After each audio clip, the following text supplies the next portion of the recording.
সৰুতে এনেকৈ কোনোবাই খাই পাইছিলেনে? আটা লাডু লাডু কৰি এনেকৈ গৰম পানী উতলাই লৈ এনেকৈ দি দিয়া। আজি মোৰ সৰুকালৰ কথা মনত পৰি গ'ল আৰু এনেকৈ বনাই খাওঁ বুলি ভাবিছোঁ, ল'ৰাটো আৰু মই।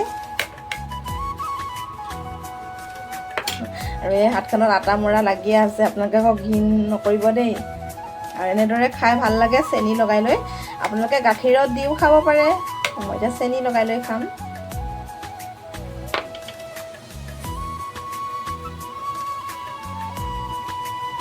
সৰুতে আগতে আমাৰ মাহঁতে এনেদৰে আমাক বনাই খুৱাই। কেতিয়াবা মাৰ ভাত বনাবলৈ মন নাথাকিলে মানে ৰুটি খাওঁ বুলি কয়, কিন্তু মাৰ যদি এলেহুৱা লাগে, অলপ গাটো বেয়া বেয়া লাগে, তেতিয়া আকৌ আমি এনেকৈ বনাই দিয়ে, এনেকৈ খাই আমি চেনিৰ লগত খাই শুই থাকিম বুলি কওঁ। আৰু আজি এনেকৈ বনাই খাইছোঁ। আজি মালৈ মনত পৰি গৈছে। মায়ে যদি ভিডিঅ'টো চাই আছে আৰু গম পাইছাই চাগে আমাক আগতে বনাই খোৱা পিকু আৰু মোক।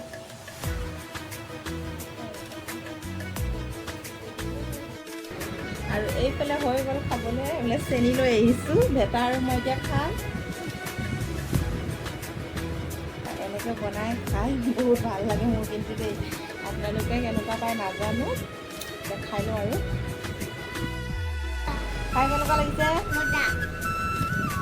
চেনি লগাই লৈ মজা লাগিছে গৰম গৰম।